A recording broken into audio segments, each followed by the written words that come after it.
preguntan, ¿no? Nuestros padres en otra época, pues la educación era estudia, ve a la universidad y guarda tu fondo, jubílate, pero ya entendemos que todo eso cambió. Sin embargo, quedan algo de estos paradigmas, quizá en la generación de nuestra edad, entre los 35 y 40.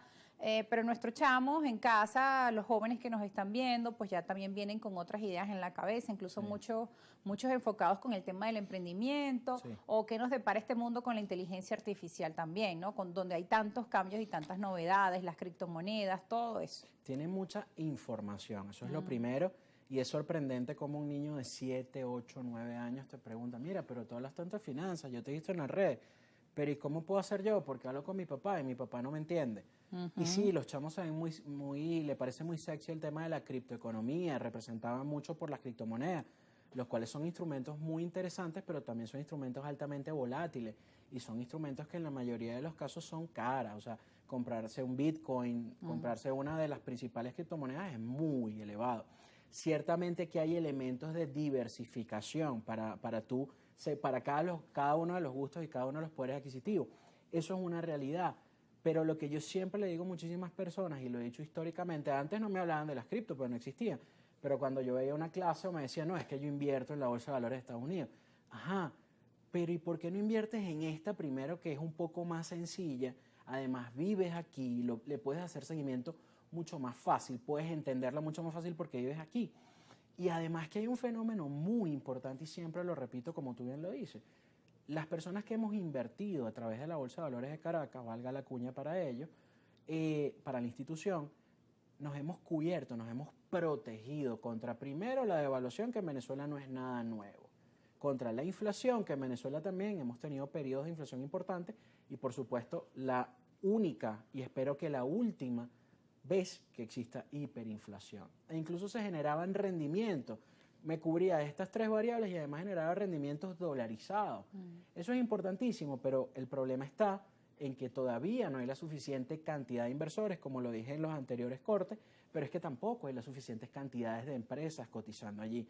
Y muchas veces he mencionado que el principal problema es que las dos empresas más grandes de Venezuela nunca han cotizado en la bolsa, o no directamente, sino a través de instrumentos de deuda. Está nuestra empresa petrolera, PDVSA, y una empresa de consumo masivo que tiene múltiples marcas, que está arraigada en la psique de nosotros los venezolanos, tampoco ha cotizado directamente en la bolsa, y son las dos empresas más grandes que tiene Venezuela o que ha tenido Venezuela. Entonces, cuando no tenemos esas empresas, digamos que son de empresas referencia, oye, es mucho más difícil que las personas tengamos acceso, porque cuando tú estudiaste en la universidad te hablaron en alguna clase de comunicación social sobre inversión o sobre la bolsa. Jamás, y menos a los periodistas que como que lo vimos a los números en el colegio. Que eso es muy interesante. Yo he conversado con muchos periodistas, colegas tuyos, y me dicen, oye, deberíamos hacer como un curso de economía para periodistas. Antes La Fuente se prestaba y habían unos periodistas que tenían la fuente económica excelente en Venezuela. Salvo en La Fuente, salvo quienes estudiaran la electiva del periodismo económico. Eso.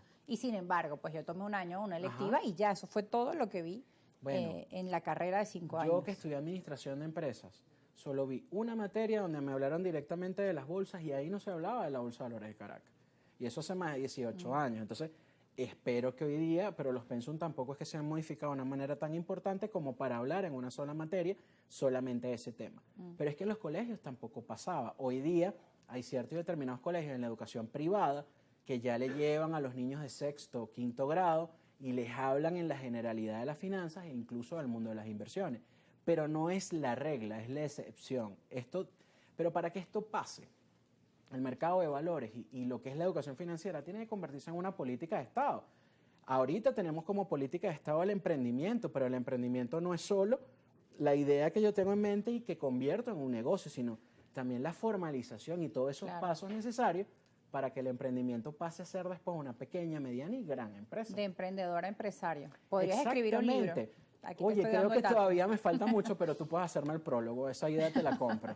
Ok, ahí veremos. Porque fíjate que, como tú mencionas, ¿no? El tema de la falta de información o de la falta de educación financiera, pues es uno de los problemas que limitan al ciudadano. hoy en día, a pesar de todo lo que hemos vivido en nuestra Venezuela, hay quienes dicen que, bueno, el venezolano es resiliente, que se ha sabido sobreponer a circunstancias sumamente adversas y que a través de ese emprendimiento pues han logrado desarrollarse o han logrado solventar su situación, porque todavía el tema de los salarios o del ingreso sigue siendo pues muy paupérrimo, ¿no? Si una persona gana $300 al mes en cuanto a sus ingresos en una empresa formal, estamos hablando de $10 por día, que significa que te tomas un jugo, 2 empanadas y el salario o el ingreso, chao. Y eso se dice que más del 95% de la población en Venezuela vivimos con un salario de 350 a $400.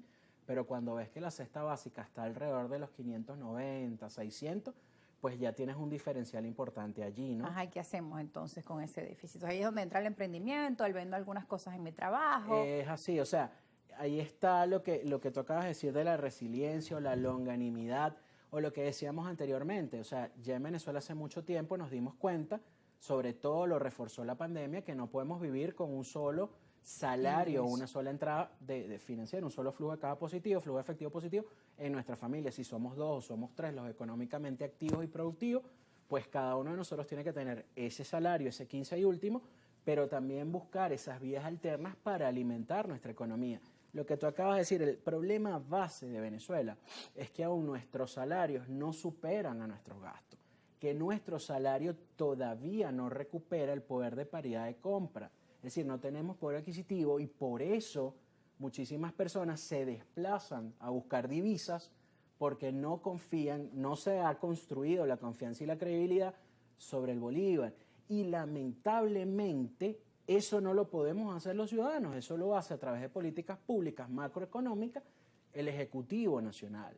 Por eso escuchamos, es muy interesante hacerlo, que se está cambiando el modelo productivo venezolano, pero como lo dijiste al inicio del programa, por más de 100 años hemos sido un país petrolero con petróleo, como lo quieran denominar. La semántica yo creo que aquí no tiene mucha importancia. Entiende, ¿no? Exacto. Pero al final de la historia lo que da nuestra mayoría de los ingresos es la comercialización, la exportación del petróleo. ¿Qué ha pasado? Quizás aguas adentro no se desarrolló la industria petroquímica, como hizo Irán.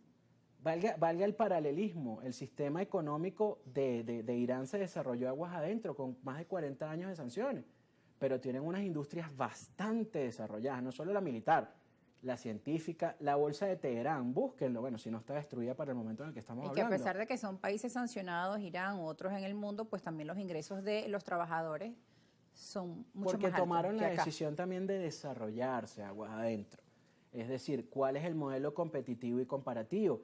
Quizás allá, aunque no fue la frase, sí decidieron en su momento sembrar el petróleo y con esos inmensos recursos que percibían, desarrollar las industrias. En Venezuela, bueno, lo leemos todos los días, lamentablemente. La industria gráfica está al 30% de su capacidad, la textil, la de la zapatería, la manufacturera, la construcción, que es per se la que te mueve y hace crecer una economía en cualquier parte del mundo. Entonces, yo creo que es el momento adecuado. Lo dije hace muchos meses, hace un año casi, que de agosto en adelante, del 2024, el gran reto era la economía. Creo que todavía es una gran tarea pendiente para el Ejecutivo Nacional. Pausa y ya regresamos con más argumentos. No se aparten, amigos.